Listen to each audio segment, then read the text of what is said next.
The greatest war of the mythic age was over. The city of Troy, which had stood unconquerable for 10 long years, was now nothing more than a field of smoldering ruins and fading embers. Its golden walls were breached, its heroes were dead, and its people were scattered to the winds.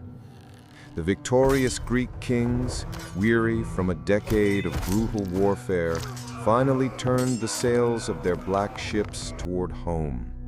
They were eager for peace, for the embrace of their wives and children, and for the glory that awaited them in their island kingdoms. But for one of these kings, the journey home would be a war all its own.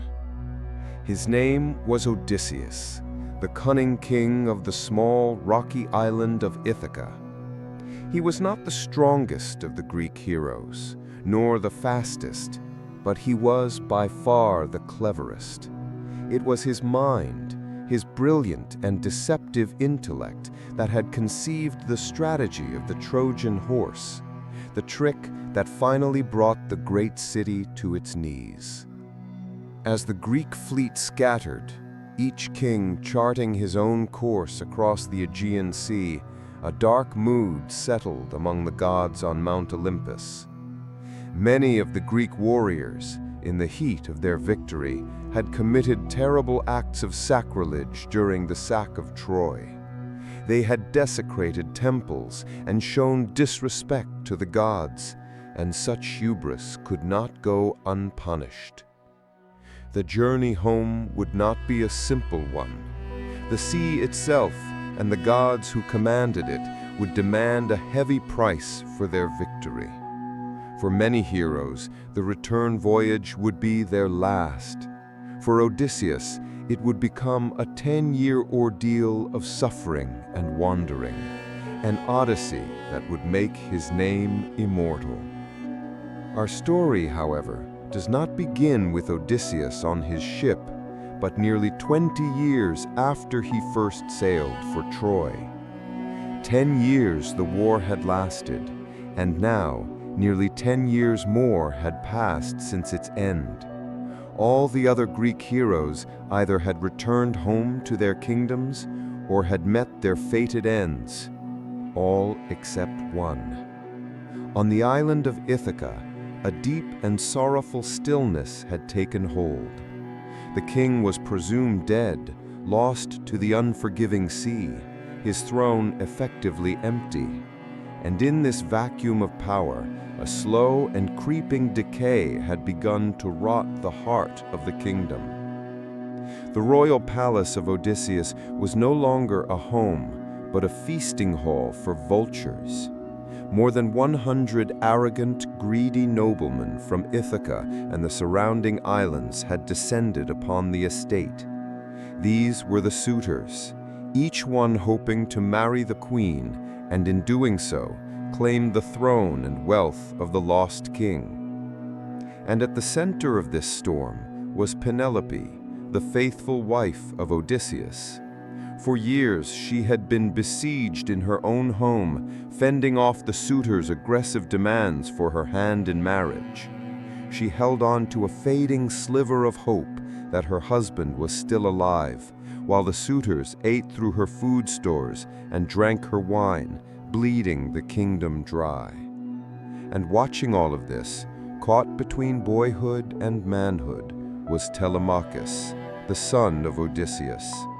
He was just an infant when his father sailed for Troy, and he had grown up with no memory of him. Now a young man of 20, he was filled with a frustrated rage, powerless to expel the insolent men who were devouring his inheritance and dishonoring his mother. But Penelope was a worthy match for her cunning husband. To delay the suitors, she devised a clever trick of her own. She told them she would choose a husband only after she had finished weaving a burial shroud for her aging father-in-law, Laertes. By day she would weave the intricate tapestry in full view of the suitors, but every night, in secret, she would unravel all the work she had done. For 3 years this ruse held them at bay, but a disloyal maid revealed her secret, and the suitors, furious, demanded she finally make a choice. Penelope's time had run out, and the situation in Ithaca had reached a breaking point. It was a crisis that could only be solved by the intervention of the gods. High on Mount Olympus, the immortal gods gathered in the great hall of Zeus. They debated the fates of mortals below, their discussions echoing with the power that shaped the world. And on this day, the fate of one particular mortal was brought to the forefront. It was the goddess Athena, her gray eyes flashing with intelligence and fire, who spoke for the lost king of Ithaca. She had always favored Odysseus, for he, like her, was a being of cunning and strategic thought. She rose to address her mighty father Zeus, her voice filled with passion and impatience. She argued that Odysseus, a pious and good man, had suffered far more than his share. He had fought bravely at Troy and had always given the gods their due sacrifice. Yet he was now adrift, his name forgotten, while lesser men feasted in his halls. Athena explained the source of his misery, the relentless, single-minded wrath of Poseidon, the god of the sea. She reminded Zeus that Odysseus's greatest crime was blinding Poseidon's son, the Cyclops Polyphemus, in a desperate act of self-preservation. For this, the sea god had sworn an oath that Odysseus would never see his home again. With Poseidon conveniently away visiting his worshippers in distant Ethiopia, Zeus and the other gods were more receptive. Zeus agreed with his daughter. He declared that the fates had indeed decreed that Odysseus should return home. The time for his suffering was over. The time for his homecoming was at hand. With this divine judgment passed, a grand plan of motion was set in motion. 2 missions were to be launched simultaneously, 2 divine messengers sent to turn the tides of fate. Zeus summoned his son Hermes, the swift messenger god with the winged sandals. Hermes was given a direct and perilous order. He was to fly across the wine-dark sea to the remote, mythical island of Ogygia.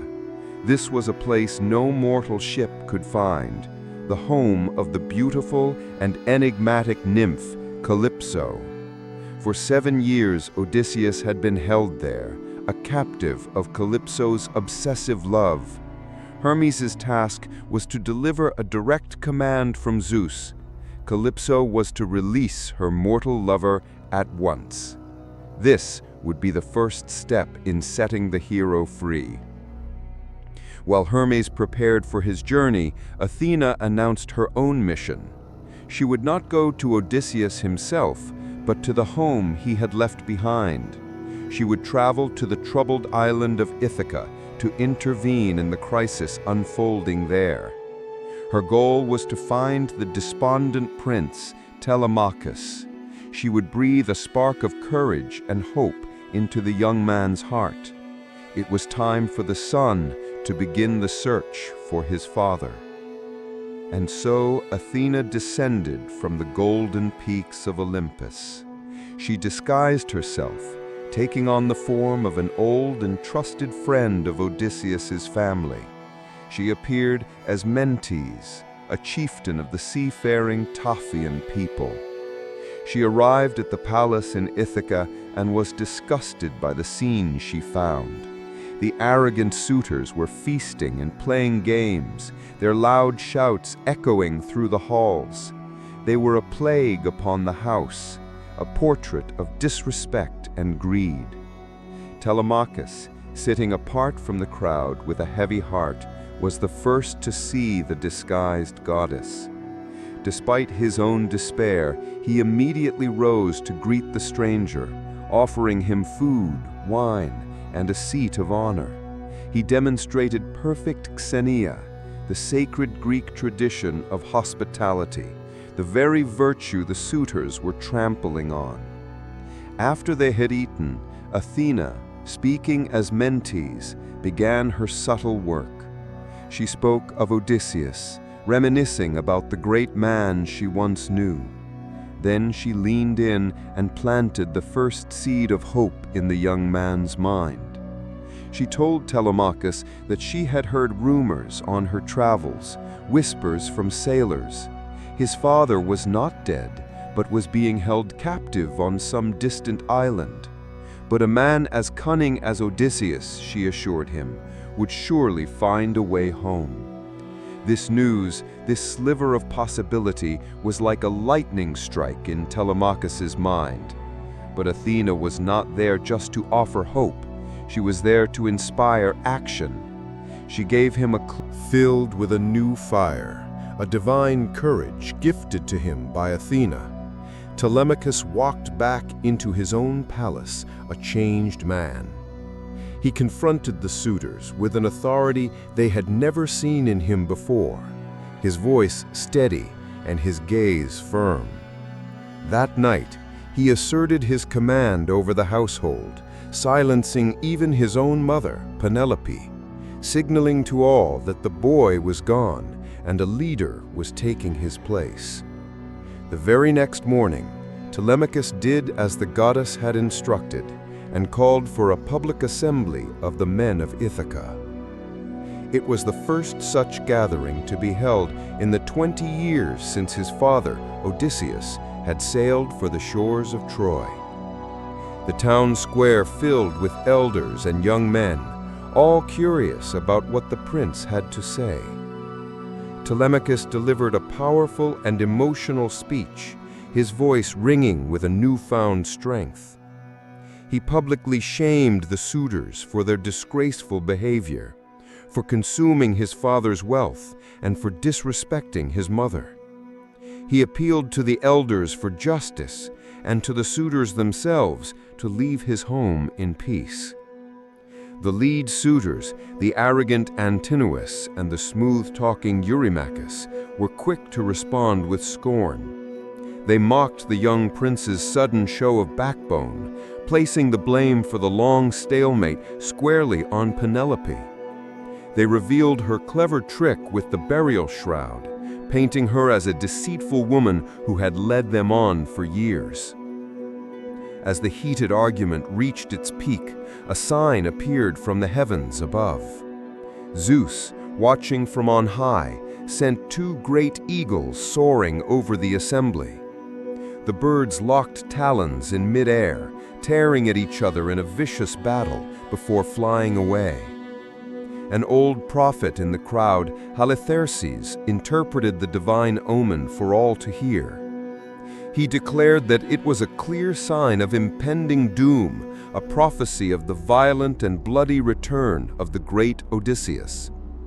He warned the suitors that their time of feasting was almost over and that a reckoning was coming. But the suitors, blinded by their own arrogance, laughed at the old man's prophecy. They dismissed his warning and renewed their demands, their insolence echoing in the square. The assembly ended without a clear resolution, but Telemachus had made his stand and would not be deterred. That night, he proceeded with his plan in secret, knowing the suitors would try to stop him if they knew. Athena, ever her guardian, took on the disguise of Mentor, an old and respected friend of his father. In this form, she helped him gather a loyal crew and procure a fast black ship for his journey. Under the cover of darkness, as the drunken suitors slept in the palace, Telemachus and his crew loaded the ship with provisions. Athena summoned a favorable wind, and they set sail into the dark sea, their journey finally underway. The son had left home to find the father. Their first port of call was the sandy shores of Pylos, the kingdom of the wise and aged King Nestor. Nestor was a revered veteran of the Trojan War, a man known for his wisdom and his perfect piety. He received the young prince and the disguised goddess with the utmost courtesy and hospitality. Telemachus explained his plight, asking the old king if he had any news of his father's fate after the fall of Troy. Nestor recounted many stories of the war and the difficult journeys home for the other Greek heroes. But, to Telemachus's disappointment, he had no specific information about Odysseus, as their ships had separated early in the return voyage. Seeing the young prince's determination, Nestor offered his help for the next leg of the journey. He insisted that Telemachus travel overland to the kingdom of Sparta to seek out King Menelaus. To ensure his safety, Nestor sent his own brave son Pisistratus to accompany him on the long road. After a journey of several days by chariot, Telemachus and Pisistratus arrived at the magnificent, glittering palace of Sparta. They found the court of King Menelaus and Queen Helen in the midst of a grand celebration. It was a double wedding feast for their son and daughter, a scene of immense wealth and royal splendor. Menelaus, though celebrating, welcomed the two young strangers with the same gracious hospitality as Nestor. It was Queen Helen, she whose beauty had launched the 1,000 ships of the Trojan War, who first recognized the guest. She looked at Telemachus and saw the unmistakable face and bearing of his father, the great Odysseus. At the mention of Odysseus's name, a wave of sorrow passed through the hall. Menelaus, Helen, and Telemachus all wept together as they remembered the hero they all thought was lost forever. They spent the evening sharing stories of his bravery and his unmatched cunning during the Great War.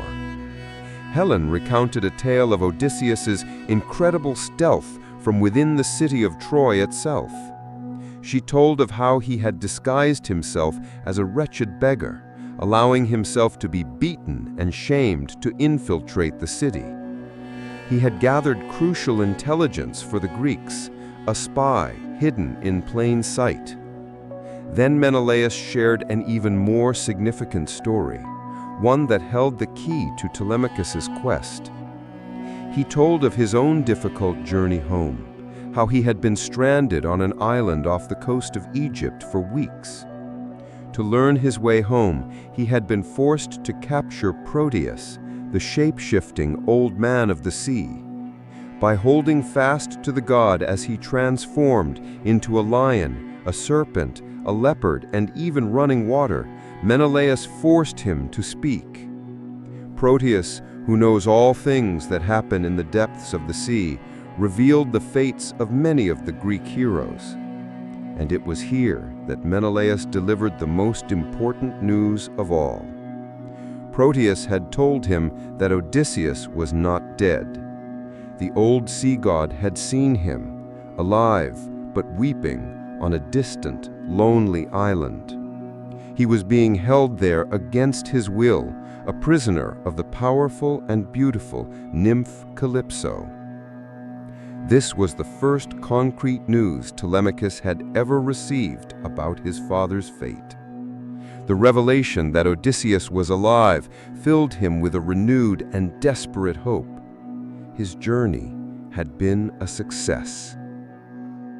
And now the story's focus shifts, leaving the sun in Sparta and flying across the vast sea to find the father.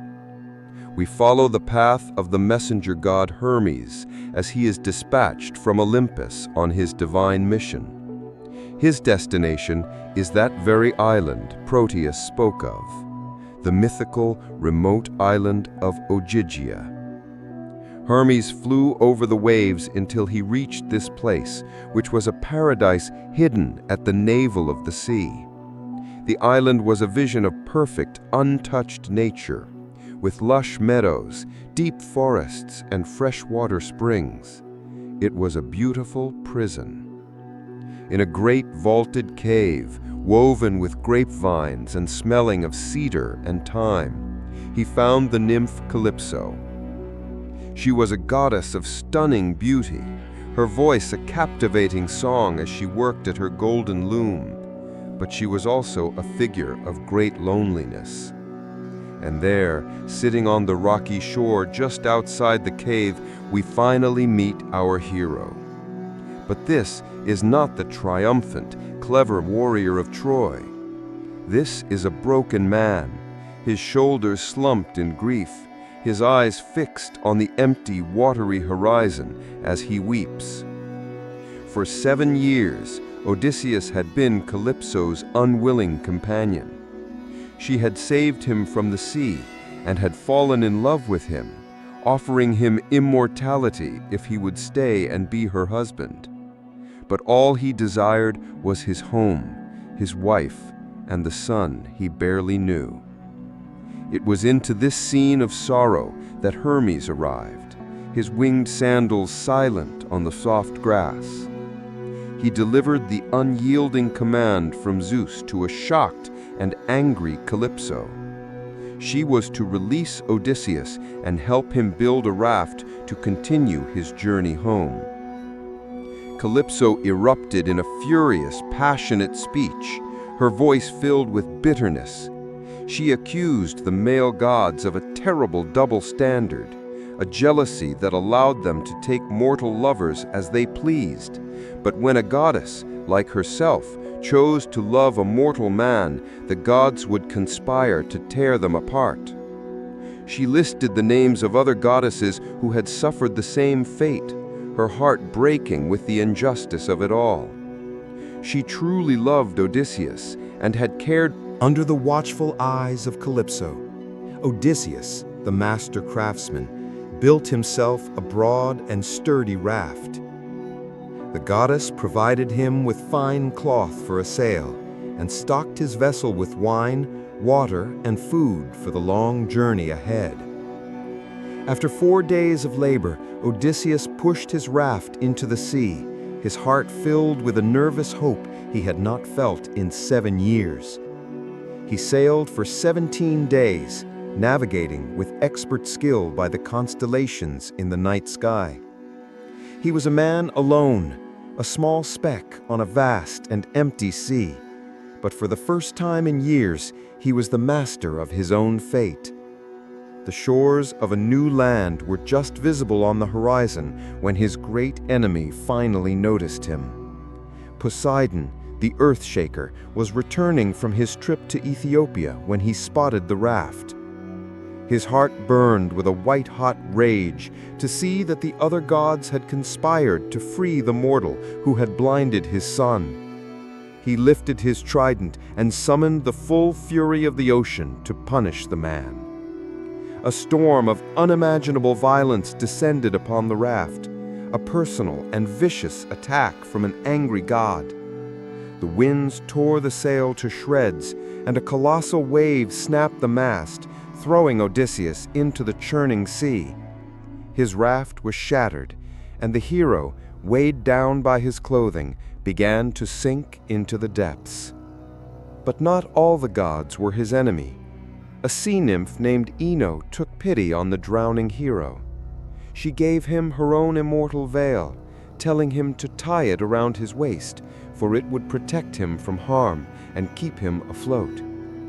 Trusting the nymph, Odysseus abandoned his broken raft and with divine aid swam through the tempest for 2 days and 2 nights.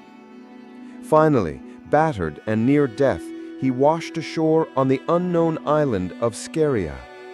This was the land of the Phaeacians, a reclusive and almost magical seafaring people beloved by the gods. Odysseus crawled into a thicket of olive trees and fell into a deep, healing sleep. He was discovered the next day by the young and beautiful princess of the island, Nausicaa. Guided by a dream sent by Athena, she had come to the river mouth with her maids to wash her family's clothes. Instead of screaming at the sight of the naked, salt-caked stranger, she showed him courage and compassion. Following the princess's careful instructions, Odysseus made his way to the palace of her parents, King Alcinous and Queen Arete. He was received with the utmost hospitality, given food, fine clothes, and a place of honor at their feast.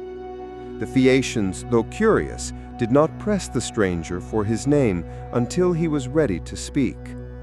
It was during the feast when a bard began to sing of the heroes of the Trojan War and the great deeds of Odysseus that the stranger finally broke down. He wept openly for the life he had lost and the companions who had died. Seeing his grief, King Alcinous gently asked him to finally reveal his identity and tell his story. And so, for the first time, Odysseus recounted the entire incredible tale of his 10-year journey since the fall of Troy. He told the captivated court of his encounter with the Cyclops, of his affair with the witch Circe, of his journey to the land of the dead. He spoke of the sirens, of Scylla and Charybdis, and of his long imprisonment on Calypso's island. The Phaeacians were moved to silence and awe by his incredible story of suffering and endurance. King Alcinous declared that such a man deserved to see his home again. He promised to grant Odysseus safe passage to Ithaca on one of their magical, swift-sailing ships. True to their word, the Phaeacians loaded a ship with more treasure and gifts than Odysseus had won in all his years at Troy. The hero fell into a deep, God-sent sleep, and the ship sailed so quickly that it reached the shores of Ithaca in a single night. The sailors gently carried the sleeping king and his treasure ashore, leaving him on the beach of his homeland. After 20 long years, 10 at war, 10 at sea, Odysseus was finally home. But his journey was not over. Athena appeared and cloaked the island in a mist, then transformed Odysseus himself. She disguised him as a wretched, old, and decrepit beggar, so he could enter his palace unrecognized and assess the situation. In this humble disguise, he first sought out his loyal swineherd, Eumaeus, who received the beggar with kindness.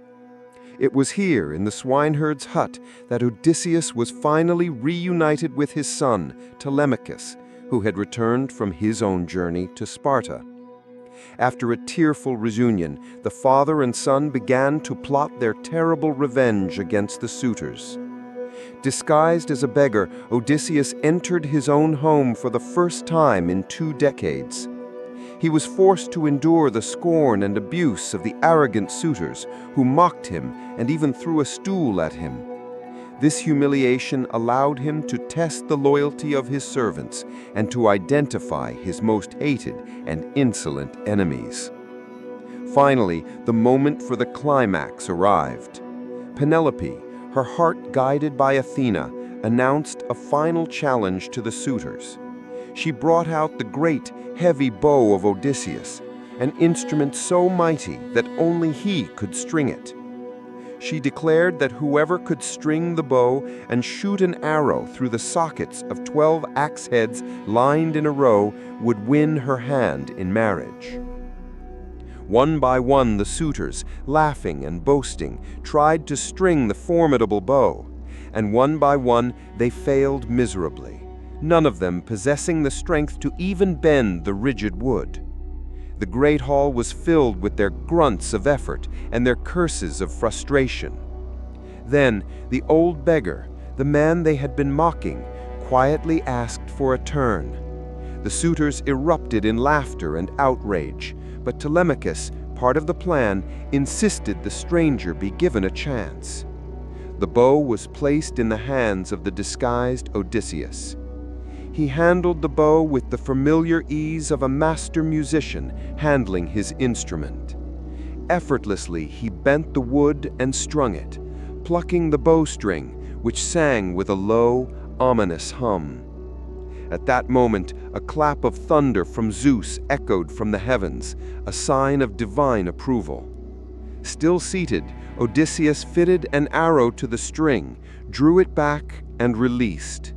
The arrow flew straight and true, passing cleanly through all 12 axe heads without touching a single one. The suitors were stunned into a dead, terrified silence, their faces pale. In that silence, Odysseus shed his rags, and the beggar was replaced by the king. "The contest is over," he said, his voice like cold iron. "Now it is time for another sort of game." He knocked a second arrow and shot the lead suitor, Antonius, through the throat. The great hall erupted in chaos. The suitors, realizing who he was, scrambled for weapons, but they were gone. Telemachus and 2 loyal servants had hidden them all. The doors were locked. There was no escape. A brutal slaughter began.